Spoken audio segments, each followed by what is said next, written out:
Welcome to SVG-TV News for Friday, August 4th, 2017. I'm Lafern Fraser with the details. Prime Minister Dr. Ralph Gonsalves says his government is actively seeking the help of regional counterparts in increasing the number of anesthesiologists at the Milton Cato Memorial Hospital. His comments came on radio on Thursday as he explained that two of the country's anesthesiologists fell ill within days of each other. He divulged further that though there is one remaining functional anesthesiologist working with the support of a specialized staff nurse, the workload is overwhelming, which has resulted in the postponing of several operations at the hospital. The Prime Minister, however, noted that they are in the process of hiring temporarily anesthesiologists from outside. 6th of June, one of the anesthesiologists, one of the doctors, got ill. Something related to a pregnancy. And on the 9th, the other anesthesiologist got sick. So you had one, but supported by a number of nurse anesthetists. Because of the demands, several operations which were planned had to be postponed, because if you have one anesthesiologist, you're going to deal with emergency and critical cases. You're with me, Danny? Yes, following. I happen to know that the chief medical officer was seeking to get short-term solutions, to get somebody to come in. I told them, make whatever short-term arrangements that you want to make, and that those arrangements would be financed. To fill the vacancies at the Milton Cato Memorial Hospital, Prime Minister Gonsalves noted that it is a matter of urgency, and he has also contacted Cuban officials for assistance. I called our ambassador in Cuba, because the Cuban ambassador to St. Vincent is on holidays. And I asked our ambassador in Cuba to ask Cuban authorities to send us immediately one or two anesthesiologists. Of course, they have to be able to speak English. And I'd like to have them yesterday. In other words, a matter of urgency. And that is being worked on. I know Minister Brown is working through with the Taiwanese, while the CMO is continuing to see if they can get a short-term replacement out of Trinidad. The Prime Minister added that he is working closely with the officials in the Ministry of Health to ensure that the issue is rectified soonest. And the Governor General, with whom I spoke on this matter, through the World Pediatric contacts that he has, he knows one of the doctors who had been very much at the beginning, to see if they have anyone they can send on an emergency basis. So there were three anesthesiologists, but two got sick within 2 days of each other. And that's the story. Simple. And now, what I said to the CMO, the Chief Medical Officer, I said, well, given this development, what you need to do is to get 4 anesthesiologists, so that in the estimates, we can put another full-time anesthesiologist. And stressing the need for this nation to have a sustainable supply of medicine and medical supplies, as well as be able to fund a sustainable supply, Minister of Health, Wellness and the Environment, Senator Luke Brown, is of the view that there must be a greater consideration to a number of issues which impact the nation's health sector. Speaking at a workshop held on Thursday to facilitate the gathering of input and feedback from relevant stakeholders toward the updating of SVG's essential medicines list, Minister Brown made mention of one such consideration which may aid in the financing of a sustainable supply of medicine and medical supplies here in SVG. Something that I raised briefly with the hospital administrator on an occasion, and I even mentioned it in Parliament at one time. We have to review the schedule of hospital fees as well to see if there is greater scope, of course always without seeking to impose hardship on anyone, to see if there's greater scope for cost recovery at that site. You know, when you look at some of the token charges we have there, it's laughable, to be honest. Minister Brown also highlighted the issue of a national health insurance, which he said is a growing topic of discussion, especially as it relates to ensuring the availability of medicine here and within the region. National health insurance as a possible financing model. There are different ways in which you may contemplate that health insurance can be provided. And perhaps there's a role for the social security institution that we already have established. But it is a conversation that we should have when we are talking about essential medicines and the supply of medicines. To have the list is one thing. To be able to acquire the items on the list and to ensure an ongoing supply is another thing, which requires coordination from all stakeholders here. Meanwhile, leader of the opposition, Dr. Godwin Friday, is adamant that a lot more can be done to ensure that proper health care is provided to all Vincentians. Speaking on the New Times radio program earlier today, Dr. Friday said, in his view, SVG's healthcare system is not functioning properly. If you have the commitment, they always say where there's a will, there's a way. But you have to have the will. You have to have the will to serve the people who elect you better. You can't get basic medicines in at a premier institution down in Milton Cato General Hospital. You know, sometimes you can't get bandages, you can't get plaster. You have to go out and shop for this stuff at the pharmacy and bring them into the hospital. I mean, come on. Make sure that the medicines in the hospital, that the professionals, the doctors that are needed to perform the surgery, that they're present when you need to get the treatment. That when there's an emergency situation, you go down to the hospital, you don't have to wait until next morning and the person then goes beyond any repair. These are basic, as you say from the quote that you read just now, these are basic human rights. Noting that there has to be a more strategic review of the healthcare sector from the very top to the bottom, the opposition leader stressed the need for those who are being affected by the inefficiencies of the health service to bring the issues to light. They know what to do, but they don't have the means to do it. And this is something where this is affecting working conditions.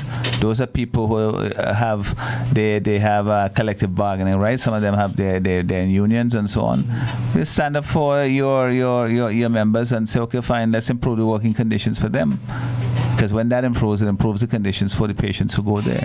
And the general public who, the members of the general public who are affected by the conditions, and they have to make their voices heard. Later, don't just leave it up to the politicians. We'll raise the issues, we talk about them in Parliament, we debate them vigorously.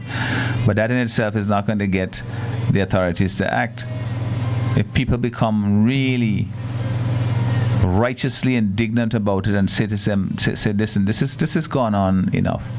It is getting worse, not getting better. Every time you complain about something, they fix this hole here, a bigger hole open somewhere else. Dr. Friday further expressed his belief that there will be a much better healthcare system and better SVG in the hands under a new Democratic Party administration. We deserve to have better healthcare treatment. And we had proposed, and we still do, to build a modern healthcare facility. One that would provide for the basic care and for some types of surgery that will be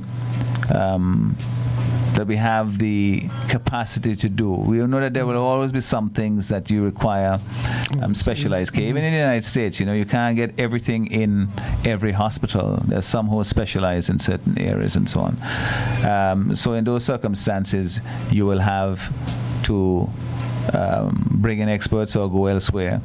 But again, with the modern health facility and with our commitment to having a national health insurance plan where people can ensure that they have the basic health care needs covered. That not every time you get sick you have to go and sponsor a barbecue and the block to raise money to go and help your child to go and get the treatment that he or she needs. Prime Minister Dr. Ralph Gonsalves on radio on Thursday made it clear that he cannot meet with anyone when there is the likelihood of internal disciplinary proceedings. His comments came following his refusal of a request for a meeting with members of the Caribbean Federation of Police Welfare Associations, or CFPWA. According to a media release from the CFPWA, members of the association came here to address the recent transfer of 3 members of the local Police Welfare Association, including its president, Sergeant Brunton Smith, after a WhatsApp voice note was taken to the police hierarchy in which one of the officers reportedly indicated that they should, quote, storm the office of the Prime Minister to get some of their issues addressed. On radio on Thursday, Prime Minister Gonsalves explained that while he was taken up with other duties at the time, he was informed of the request for the meeting with members of the CFPWA, but he couldn't engage them, and stressed that there is a protocol in going about organizing a meeting with him. If you say you're coming here to meet me, that's one of the purposes, to meet me or to meet the commissioner. You have to write me and tell me what is it you want to meet about. If you want to meet about the thing about storming the office of the Prime Minister, I can't meet you on that for 2 basic reasons. First of all, in all the circumstances, I would expect first an apology about storming the office of the Prime Minister. And secondly, the matter, as clear from the public statements of the commissioner, that he seized of this matter. And he says that he is considering pursuing the lane of charges internally, what they call the orderly room. Stating that he does not function in such a manner, the Prime Minister indicated that there are authorized personnel who are designated to adhere to such matters, which members of the CFPWA wish to discuss, emphasizing further that he cannot engage in such discussions at this time. No, I can't meet anybody when there is a likelihood, a prospect of some internal disciplinary proceeding. I cannot be seen of trying to influence that process one way or the other by engaging in a discussion about that matter. So that's clear.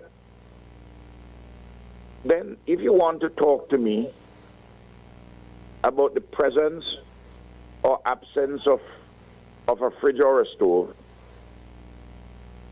that's a matter for the Permanent Secretary and the Commissioner of Police. If you want to talk to me about leave, that's a matter for the management of the police force. If you want to talk to me about allowances and the like, there is a negotiating committee with the Permanent Secretary and the Minister of National Security and the Director General of Finance and Planning, or his nominee. Those are the well-established things. Stressing that he runs an organized government, the Prime Minister stated he would welcome any other discussions with the CFPWA on the grounds of regional crime and law and order and the like. I run an organized government, you know. I can't be involved in a whole set of childish things. When I was a child, I dealt with childish things. When I'm a man, I deal with the matters differently. You can't just land in the country. This is one of the reasons you want to meet me. Sorry, one of the purposes is to meet me. I don't know why you want to meet me. Do you want to talk to me about dealing with crime or law and order generally in the Caribbean? If that is so, such a meeting I would welcome, but it will have to be properly prepared. And you wouldn't want to have that discussion only with me.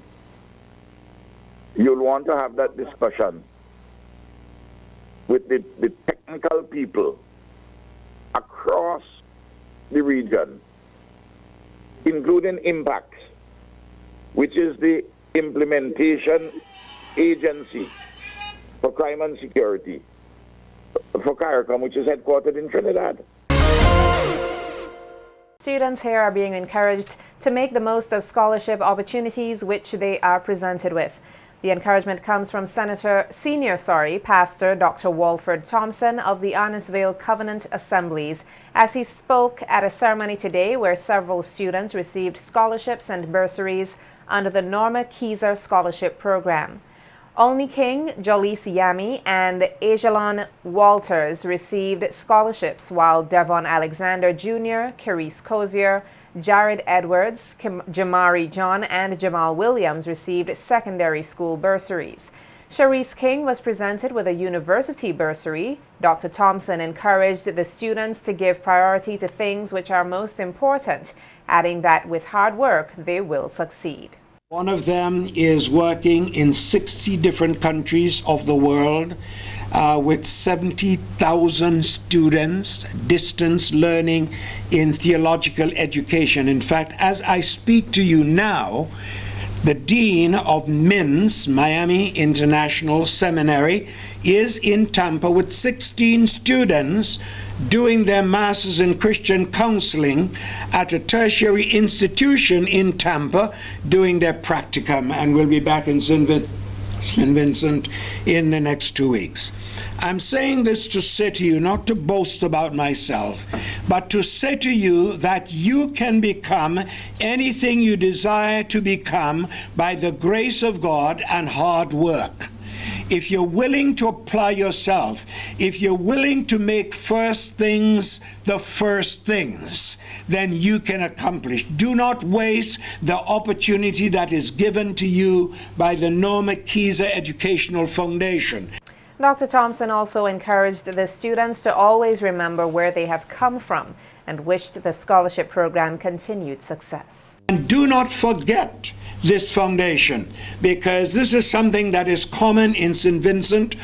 Unfortunately, we forget where we have come from oftentimes when we arrive where we would like to get to. So when you get there and you become a doctor or a lawyer or a business person or a teacher, remember that your beginning started with the Norma Keyser Educational Foundation. And I trust that you will not only remember this organization in prayer, but also by writing a check in contribution to the organization that gave you the beginning so that you get to where you are. Because we want this to grow. We are not satisfied to leave it where it's at. We want to see it getting bigger and bigger and bigger for the glory of God, and to make a tremendous impact in the development of young people in the island of St. Vincent. Also speaking at the ceremony was Taiwanese Ambassador Bashuan Ger, who stated that he is proud to be a part of a program which aids in the development of the youth, and expressed hope that in the future the same scholarship recipients will pursue studies in Taiwan. And in addition to the local students in St. Vincent Grenadines, since 2004, we have sent in total right now 126 students to study degree programs in full scholarships in Taiwan. And this year, there will be another 17 students who will be sent to Taiwan to study. Who knows? I expect to see in the near future many recipients in this room to be qualified to get the scholarship to go to Taiwan to study. So once again, congratulations. We are happy to join the foundation to support the brilliant people in this country. And I hope that the recipients will cherish the scholarships. It's a great honor, I believe, and it's also responsibility. And I do hope that you will use the money wisely and make a best investment on yourselves. Thank you very much. The National Fisheries Observer Program will no doubt assist with the further development of the fisheries sector. That's according to the Minister of Agriculture and Fisheries, Saboto Caesar, as he spoke at a closing ceremony of the Fisheries Observer Training Program here. The program saw several Vincentians taking part in the training exercise, gaining knowledge on the functions of a fisheries observer. Speaking at the closing ceremony, Minister Caesar said the Observer Program has opened up new opportunities in the fisheries sector here. Happy that it is providing employment for our youngsters. As I said to them prior to the start of the press briefing, that I hope they have enough belly to stay on the waters, because it's not back where you're going to. You're going on the high seas and you're going to be there for a period of time. You're going to be there for six to 8 weeks. It is definitely an evolution in the fishing sector and the fisheries sector in St. Vincent and the Grenadines. Prior to now, we thought that the jobs will come by fishermen going out and plying their trade on the waters.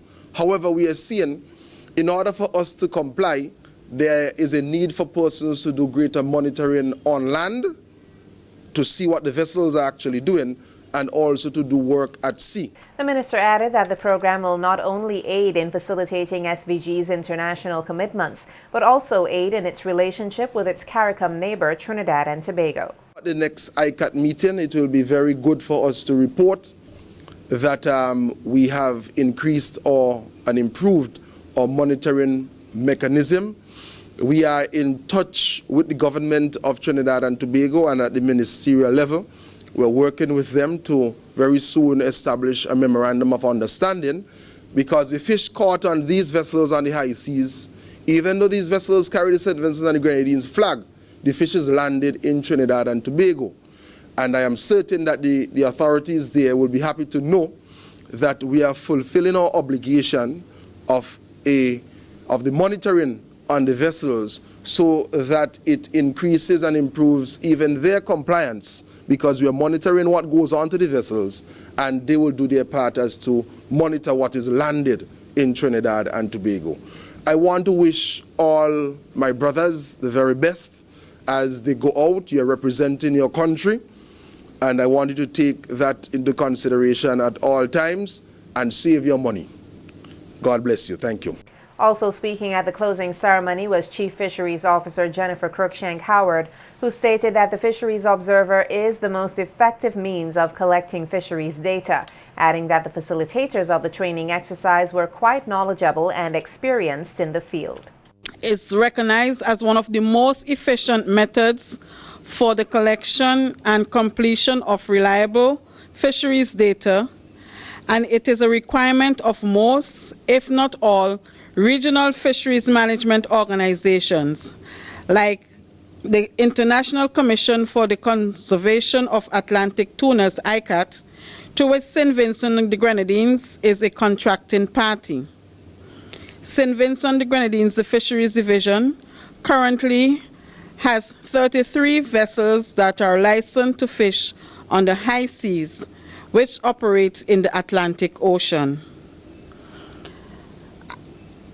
For the training program, the Fisheries Division contracted Capricorn Marine Environmental Limited, a marine monitoring consultancy based in Cape Town, South Africa, to provide the training of our observers. Some of the participants expressed their gratitude for the opportunity given. Thanking the Ministry of Agriculture, Fisheries Division, with the Observer Program. I must say thank you, because over the 2 weeks training, I really learned a lot, and I could see that the Observer Program And being an observer is a very, very important and vital task to this country. And I must say I'm ready to do this job, and thank you. Over the 2 weeks, we have learned a lot, and I can see the experience. We are ready to go out at sea. Understanding of the regulations set by ICAT in regards to fishing on a wide scale, meteorology, the biology of different species of fish, the importance of protecting endangered turtles and other species. These are just few of the objectives of a fisheries observer. The Ministry of Agriculture, Rural Transformation, Forestry and Fisheries, in collaboration with the Taiwanese Technical Mission, will conduct a demonstration on the use of an unmanned aerial vehicle, or UAV, or drone for field crop survey. The ministry says this activity forms part of its efforts to assess technologies which will strengthen its Geographical Information System, or GIS, capabilities to more precisely forecast agricultural production, manage forestry resources, as well as conduct more precise storm damage assessments following the passage of tropical systems. The demonstration will be done in the Mariquar Valley, Greggs, South Rivers, Orange Hill, Rabica, and Langley Park from Monday 7th to Thursday 10th August 2017. The UAV demonstration will be followed by a workshop on field crop survey and methodology, which will be held at the Computech in Kingstown from Friday 11th to Monday 14th of August this year. A presentation of the results of the field crop survey will be presented to participants on Tuesday the 15th August at the e-Government Training Room, Kingstown.